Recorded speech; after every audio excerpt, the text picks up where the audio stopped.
আমি বলছি স্যার বলুক না কেন, আমি স্যার আমি কি বইতে লিখতে বলেছি তোকে? তোকে আমি খাতাতে করাবো অঙ্কগুলো।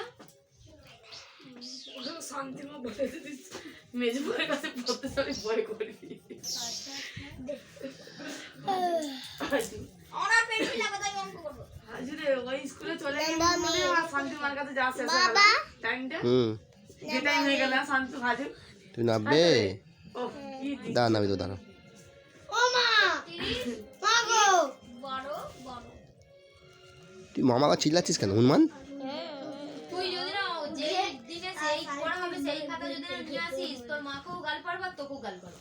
সত্যি কথা। ওকে গল্প দিবি ওকে মারবি। হ্যাঁ তোকে মারবা তোর মাকে গাল পারবা। এই ঘোটাকে ডবল করে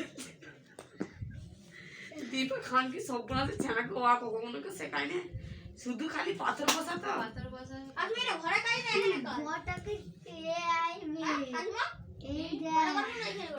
এইখানে করবি ঘরের কাজ ও লিখতে পারে না পরীক্ষাতে এরা দেখে দেখে চোরের মতো লিখে লিখে লিখছে নম্বর তুলেছে এনে এইটা রে আমি এইটা লিখতে হবে তারপর আমি করাচ্ছি ভাব এই ভিডিও তুই কর। আমার ব্যাটাকে দেখ পা পচে বসে দিয়েছে। তোমার ব্যাটা যদি উঠে চলে যায় বই ব্যাগটাকে পিছনে রাখতে বলছি, ব্যাগটাকে সামনে রেখে আর পিছনে চলে যাচ্ছে। ওকে বসে বসে সর্দি করতে চলে যা কে আসতে বলছি আমি বলছি না ওকে ব্যাগটাকে ছড়া না, ব্যাগটাকে ওই যে পুরো ব্যাগটাকে পিছনে রেখে দাও, ওখানে ব্যাগটাকে সামনে